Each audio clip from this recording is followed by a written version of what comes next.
Welcome to Staying Grounded. This podcast is all about the quirks and joys of tango and the community that makes it special. We are Amanda, Melody, and John, and we are ready to share our journey. Let's dive in. Melody, we're back. We're back, and today we're going to talk about what stops people, the challenges from starting tango, Yes.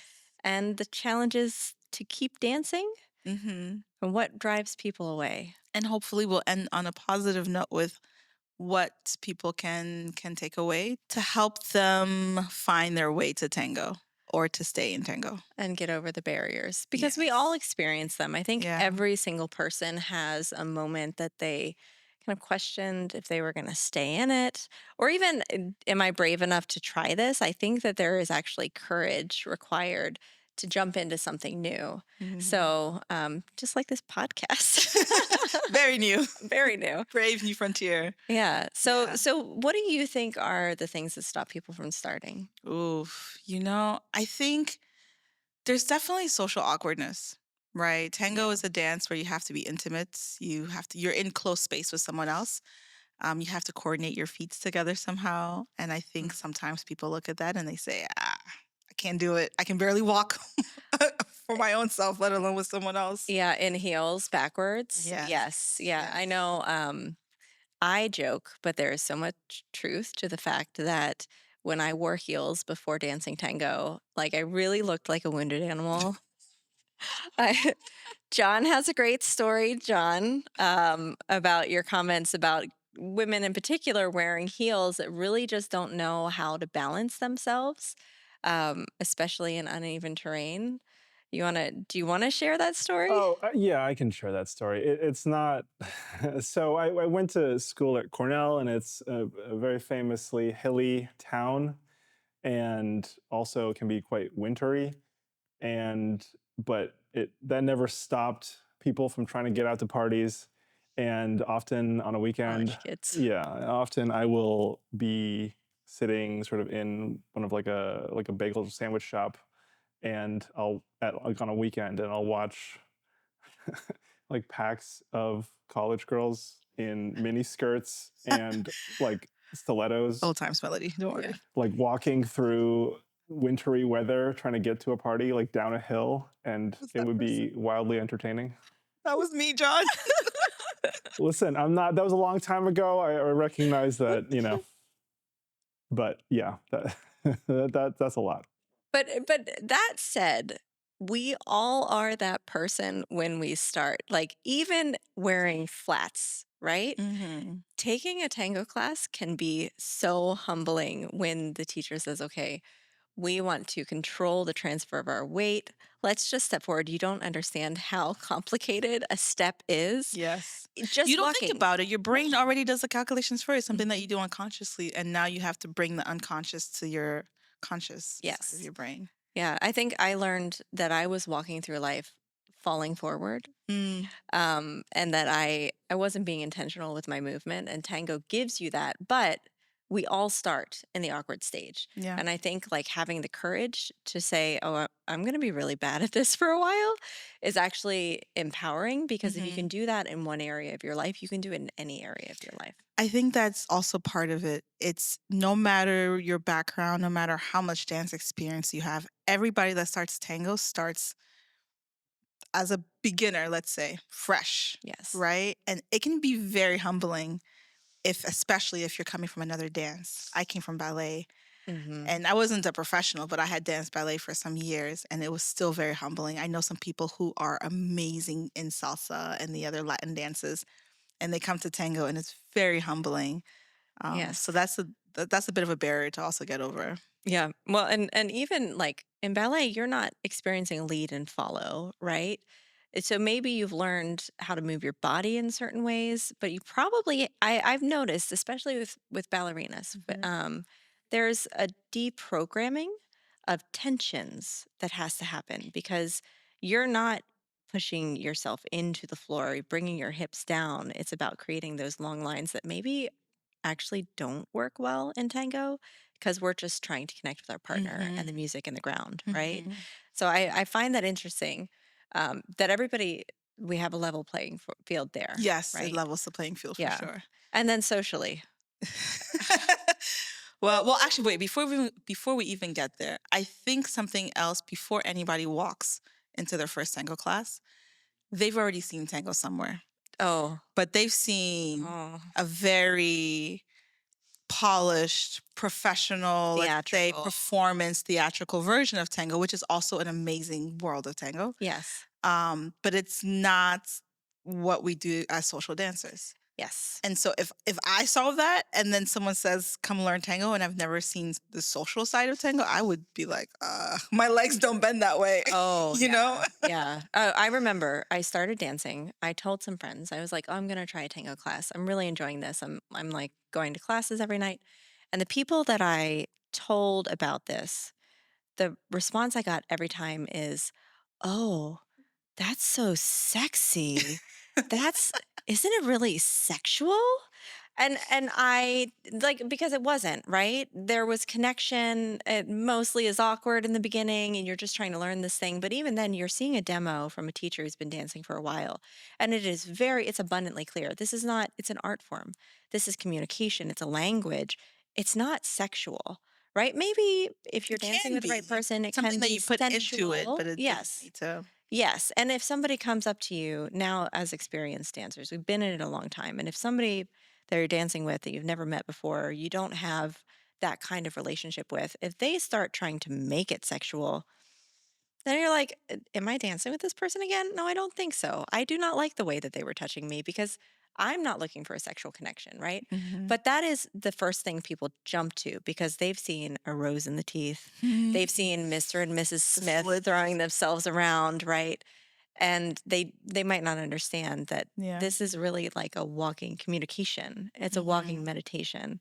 And when I'm dancing with my husband, I would say that sometimes, every once in a while, there's something that's more than the dance, Mhm. but it's not that we're having this sexual connection on the dance floor, you know. So I do think that is something that Yeah. might stop people, and I wish we could get social tango out there Yes, more. I think we should just call it that, social tango, and not Mhm. always Argentine tango. Yeah, social Argentine tango, let's say. Yes, yes, yeah, There's definitely the Argentine aspect to it, right? yes. But yeah. Well, and I think the other piece too is as Americans, Mm. we are not so used to touching each other, Yes, hugging each other. not in a culture. It's not our culture. You know, funny story. I grew up in Miami, Florida. Well, I'm from Liberia, but I grew up in Miami, Florida, and obviously Miami, everybody kisses the cheek twice to Mhm. introduce themselves. Then I moved to Minnesota, and I remember the first time my cousin and I we were in high school. It was like, I think, sophomore year or junior year, first day of a new school. Went to go. We had just met someone, and it happened to have been a guy, and it was just a friend, purely platonic. Just went in to say goodbye and went into the face because it's normal to do the cheek Yeah. kiss. And he like backed up and he was like, whoa, whoa, whoa. And I was like, oh, this is a different world I see. So Yeah. yeah, it's very strange for people who are just not used to Yes. being in physical contact. That doesn't mean anything beyond just Yes. what you were saying before. Yeah. I do think when people start dancing, that group classes, they definitely need group classes. You need to feel the Mhm. embrace of a lot of people. But one of the best things that happened when I started is that I signed up for private lessons with a teacher. And I said, oh, I just want to dance socially. This is what I want to do. And he said, okay. And we started with an embrace. And he said, hug me. And so I did an American hug. It was very, very held back, you know. And he was like, no, hug me. And I was like, really? Because I was so afraid to be too present, to be offensive. Mhm. And I think that if we can start there, it starts on this foundation of like, let's break it. Let's break that wall Yes. first, right? And then you can experience the magic much quicker. Yes. Yes. You know. So yeah. So that what anything else? Anything else we want to touch on that stops people? I Money? think there's something that immediately comes to mind, and for me especially, because when I started tango, I was a university student. Mm, So cost was yeah. a major factor, being able to even afford everything that I wanted to participate in. And it's great if you have a university club near you, jump in, like take advantage of that. But I will say there are there are different levels of being engaged with tango, right? There's the classes, there's the practicas, there's the milongas, there's the festivals, and there are ways to actually, let's say, save upfront that people may not realize. Like you can volunteer to help Hmm. set up. You can volunteer at the registration desk. You find people leveraging practicas. People don't leverage practicas as much as they should, and that's Oh, yeah. free Hmm. information that anybody's willing to share, right? Yeah. So it can be a bit, and we're going to do a whole nother segments, by the way, just on the costs and other ways that you can save there. But it's a very real thing as well. And I think the key thing to remember is you want to immerse yourself in the idea and in the culture and in the experience, but it doesn't mean that you don't need to like empty your wallet to do Yes. it. There are Yeah. ways to be savvy about it. Yes. Well, and it's a whole new sport, right? Yes. You think about when you start going to the gym, suddenly you think you Yep. need all of the right workout clothes to actually go to the I gym. do need the leggings. Otherwise, those the stretches just don't work the same way. I can't. But that's exactly it, right? And I think sometimes, at least for me, this was Yeah. in my journey, I definitely bought a lot of shoes, Mhm. a lot of tango clothes. Did those translate into me being a better dancer? No, they did not. No, the best investment was showing up. It was getting together with the group of other people that were around the same level that I Mhm. was and practicing the things we learned in class. Yeah. So it was taking class, but then also making sure that I took time to then put that into real use. Because if you're taking a million classes and you're learning a whole bunch of stuff, but you're not actually then translating it into dancing, you just lose it anyway, right? So it's kind Yeah. of like money wasted. Yeah. And the clothes, the shoes, I love them. I love the clothes and shoes, but that was not necessary to become a better dancer. It was making myself available to walk the miles Yeah. that I needed to walk and to have the Mhm. hours available and to make the connections, like in community, Yeah. essentially. Time. Maybe time Time. is your most resource that you Yes. should put towards. Yeah. Which and students don't have money, But but we they got time. certainly have time. They Well, have we had time. time. I'm not a student anymore. I forget. That's yeah. Mhm. Yeah, that's true. So, Melody, I mean, I love that we talked a bit for those who are thinking about starting tango. What are Mhm. some things they can be mindful of and ways to overcome that? What about for those that are already a couple of years in and are struggling to stay in tango for a slew of reasons? What do you think some of the challenges are there? I think there are a lot. I think money still is one of those things, right? Money is still a piece. But I think the social dynamics Yeah. of a milonga and a practica and the community can start to weigh on people. I think I saw when I started that people would get to 2 years and then they would stop. And if they got past the 2 years, 5 years, that was another like cliff. They fell off of it. And some of it is life changes. Mm-hmm. Maybe you move, jobs get in the way, you have a Family. family, having kids. But the other piece is showing up in a space and suddenly not feeling like you fit in. Mm-hmm. And I think this is part our own personal, our perspective, but it is also a duty of the community, Mm-hmm. right? So there's two pieces there. And eh, our own goal is to show up and make ourselves available to understand if we have a night that we don't dance, because it does happen to everybody, Mm-hmm. right? It doesn't have to be a new place that you're in. It could just be that somebody that you wanted to dance with was thinking of somebody else for that set, or maybe they didn't know you were there, or maybe it wasn't the night that they felt good, whatever it was. Knowing that, like, just because we had one awkward night, it does not mean every night will be awkward. Mm-hmm. Even if we have an awkward month, it might just be bad energy in that month. It might be that there are a lot of things happening in people's lives and we Yeah. don't know. Yeah. So, shifting our perspective and understanding that change is constantly happening, and then trying to change it ourselves, Mm-hmm. right? If we're sitting there alone, then having the courage to go and say, "Hey, I'm Melody. I don't think we've met yet." Or to show up in class, right? Because we make connections in We class, do. and trying to force ourselves into new groups in a milonga where people already have connections is more difficult than being in a class or a workshop where we are rotating around and naturally meeting people. Yeah. So, I mean, have you had that experience? Or how many times have you had that? How many times? There's one that comes to mind where I remember I was in Costa Rica. I had snuck away. I was in grad school and I snuck away for this one weekend. And I put so much to come to this event. It was pushing my budget. I barely had the time, but I was so excited. I show up and things are going well. I've got my nice hot outfits, whatnot. And then I think it was the first or the second night. I think maybe it was the first night. Something happened. It started off okay, and then all of a sudden I wasn't getting the dance, and then I wasn't getting the other dance, and then I wasn't getting another dance, and it was like tanda after tanda. I was just sitting out, You probably thought it was you. and I definitely thought it was me. And who else is it gonna be, right?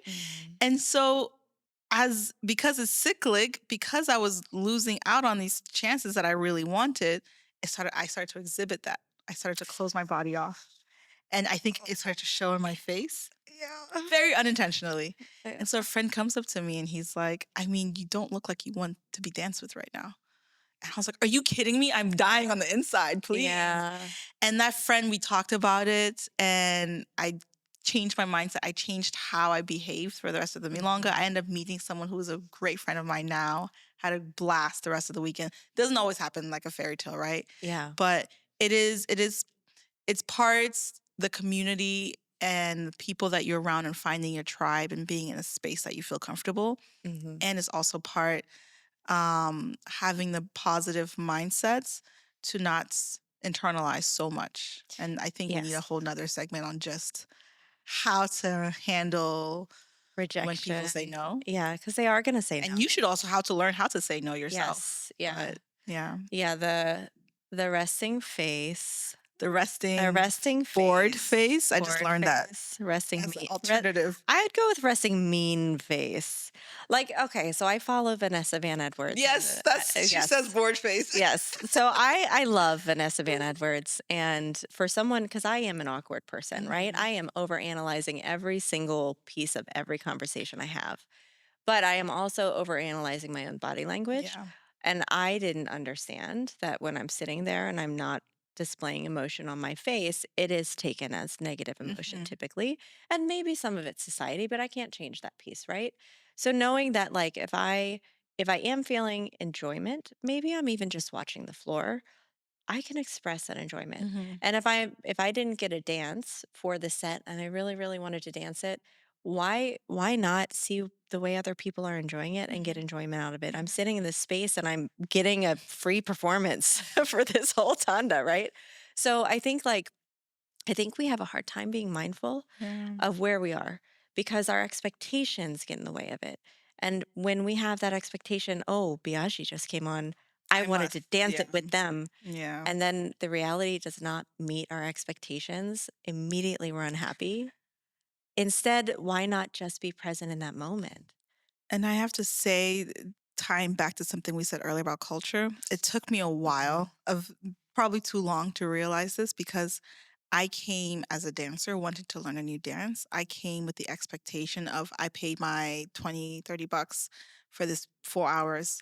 I'm dancing these 4 hours. Otherwise, it's a waste of my money. Yeah. And it took at least the first maybe 5 years too long to realize, like tango is a social experience first, Yes. and then there's the dance to it. It's the social dance. Yeah. Yeah. And I mean, you come to connect with people, hopefully.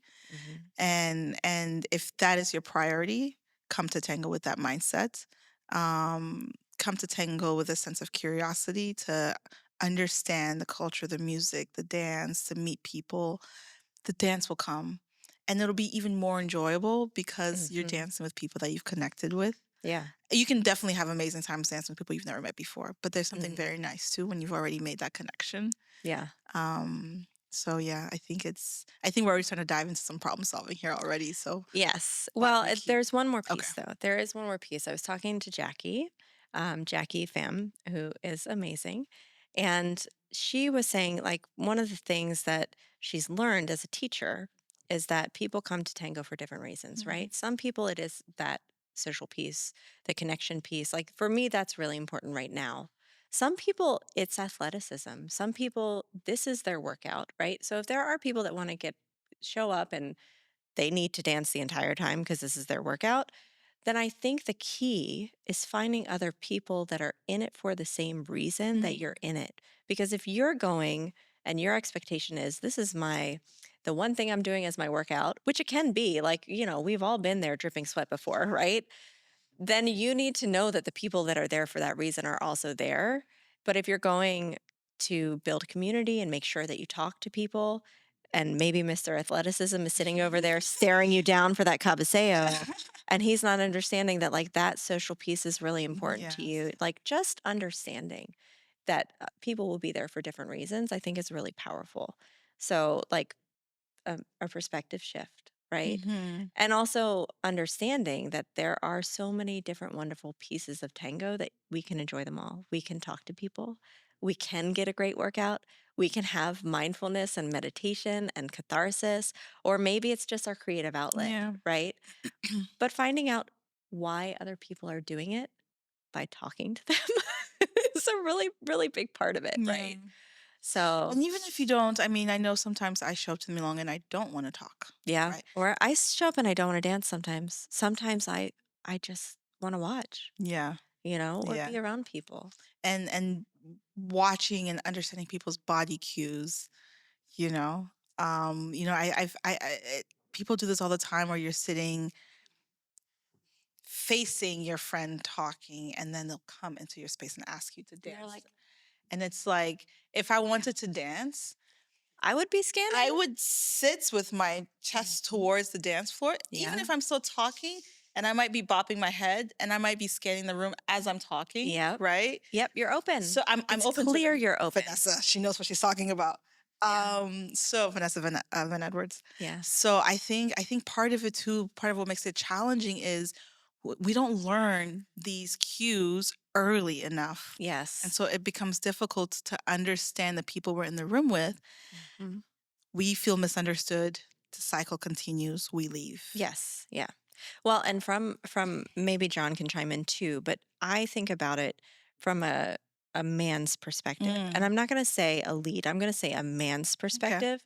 Because we live in a society where women don't necessarily feel safe all of the time, right? And there are women, and I sometimes feel this way, that I want to have a conversation and know you a little bit before I dance with you, unless I've been introduced by a friend, right? Because we have been in situations where the embrace felt gross, or they didn't let go fast enough, or, they were smelling our cheek. Whatever the case is, there are situations that we're like, oh, I really don't want to be in that scenario. And I'm sorry, I just don't know you. Right. So having a conversation and showing a woman that like, oh, I'm not threatening, or letting her have the opportunity to see that you're dancing with other people, just You're not normal. that you're normal and that you're not going to be sniffing her head, whatever the thing is. Like we've been there, or that they're going to lead 50 conchos. Yeah. Like, come on, man. So like I think men just have to understand that perspective of a woman. Don't make assumptions, and with body language, there are nights that I want to just dance with John because this is also the way we connect, right? Especially years ago, we didn't have childcare often. If we got the opportunity to go out, I wanted to go dance and connect with my husband, right? That was a date for us. So understanding that if you have a couple and they're there and they're just really talking to each other, that's fine too, right? Like we have to be open to everybody's experience here and understand that it's not only the reason that we decided to dance, that we are there for that night. There may be a multitude of reasons that they're choosing not to engage with you, and it's probably not personal unless you're smelling their head or leading 50 guys. John, what's your perspective as the man here? Okay, I have a lot of thoughts. First of all, so I'm 6'4", I'm really tall. So often I'm not even in a. I just want to say I don't want to smell intentionally to follow some dancer. No, I'm not thinking of you, there. dear. But that's I'm sorry, that's really gross that people do that. I mean, there are definitely times where I'll do specific things to try to make sure I'm not being overly, I'm not trying to get fresh or anything. So like, for example, like I'm tall, I have long arms, you know, if I'm in a close embrace, Oh, my hand like wraps all the oof. way around. So You're like, where are these fingertips? right. Where are those fingertips, sir? Right. Yeah. I'm being very cognizant of where I'm gonna end up. Or Yeah. you know, there are times where I'll adjust the height of my arm so I'm not just right like mushing it into boobs, basically. You know, Yeah. depending on the figure. Unless So it's Melody, of course. even then, honestly, Even then, he's very respectful like dancer. I'm just It's it's not trying to put on a show here. right. And I wanted to add because you were talking about barriers to entry, Mm. and one thing that I was thinking about from my entry into tango is that, you know, I was raised in a fairly traditional Chinese household. To you know, my parents are immigrants, I'm an immigrant, and uh, the expectation was very much, you know, you will study hard and, you know, get a good job and earn a bunch of money, because that is what all this effort that is put into, you know, raising me. And so when I started dancing, my parents definitely did not understand. Uh, Mm. like their perspective was like, hey, that's time that you could spend studying and doing better, or you know, looking for a better job or something like that. And I don't I think, I mean, I've been dancing for 18 years. I don't know that they really understand even now. I think they came to our Malanga recently, and I think they were pleasantly surprised about all, like, that there were all these people that were there that wanted to Yeah. sort of engage with us, and they were very specifically saying that, oh, like, is that an Asian person here? Because they didn't, because that's not really part of the Yeah. culture. It's not Yeah. really part of the culture that they see, you know, Argentine tango, right? Well, and hugging is not Yeah, really. it's not really a Yeah. thing. And I didn't grow up like doing particularly like a lot of physical things. I wasn't in sports. I didn't really do other dance. So like truly getting into tango was way like left field from everything that I've done before. So Yeah. It's like, it's a challenge, right? To overcome Yeah. all of these fears. I mean, I know you said, babe, um, that you went to many Malongas before you ever went to a class, right? You just watched. oh yeah, so so Interesting. so my friend wanted me to go, and at the time, the teacher there, Joaquin, he was doing 4 week series, and I essentially had just missed the start of a series, and I was in my head, I was like, no, I want to start the whole series, so I'm gonna wait till the next one starts. And but I decided to just go to all of the Malongas and Practicas that were happening in that month. And I would get there early because I was going with my friend, and I would help set up and I would help clean up, but I would just sit there in the corner, which I bet it was really strange for the people that were dancing. And during that time, I was definitely like, women would approach me and it's like, hey, do you want to, you know, try to do this? And I was like, oh, you know, it's okay. I'm gonna wait for the next series of classes to start. And so, I'm really glad I did it. I kind of went into the classes with a little bit more expectation of what it looks like and maybe how I wanted it to Mm. look Mhm. when I was dancing. So, but you know, definitely a very unconventional start to dancing. Yeah. So part of it is having the right expectations, and it sounds like also really getting to experience a sense of feeling like you belong in the space, Yes. Or letting um, go of or expectations. letting go of Yeah. expectations. Right. I do want to just touch on one. Do we still have time? I think we have time for We one have we more. have a couple I think minutes. we're a bit biased because we only have our hetero experiences That's very true. to Yes. share. Yes. I imagine a lot of folks who are in the queer space who enter Mhm. tango for the first time might be entering tango in a non-queer space, Yes. Yeah. and that can also be a huge barrier. Yeah. Talk about feeling like you belong, right? Mm. Or Um, not seeing yourself represented, or like yes, if you would traditionally, let's say in traditional Argentinian culture, that you would have been a leader, but that you right. don't want to, right? Yes, You want to follow. Or the reverse. or the reverse. I think that can definitely stop people Mhm. from starting. And just knowing, I do think DC is a special place that there have been movements and it is inclusive. And Mhm. I don't know offhand of any places in the DC area that would say, no, no, no, no. You're this gender, you should be a follower. You're this Yeah. gender, you should be a leader. So, but I have heard of it happening that people have received messages for bringing same sex Wow.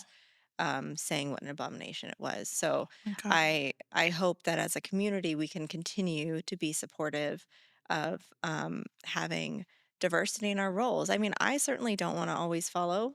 I have like, and I'm from my hetero experience, right? So I think we have to be really inclusive. And I know with Vienna Tango School in Mhm. particular, regardless, I don't care about your sexual orientation. I don't care about your gender.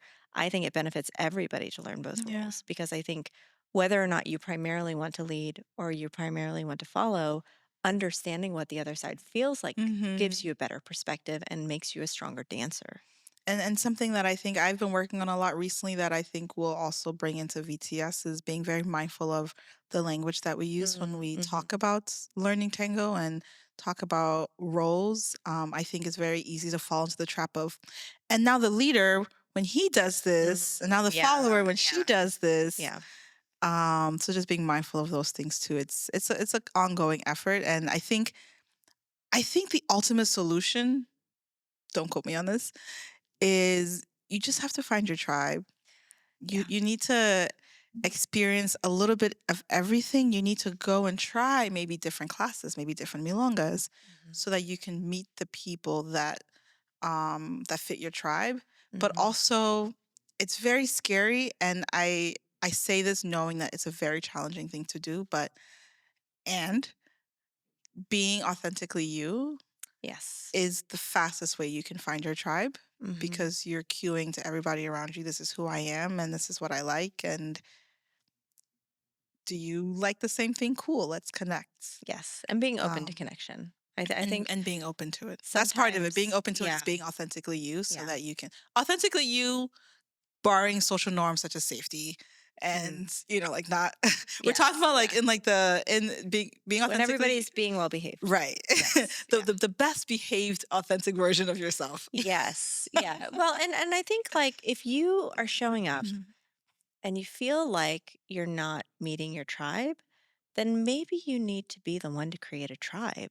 There might be other people who are There are who want to be there. absolutely other people, and if you go and you make an effort and you get turned down, okay, that's fine. There's the next person. Make another effort, right? Mhm. Again, just because it happens one time does not mean it will not change, Yeah. right? Yeah. So, but also maybe you try to make a tribe also in your class and also in your Mm. practica and understand that like, if you're, let's say this was a club, right?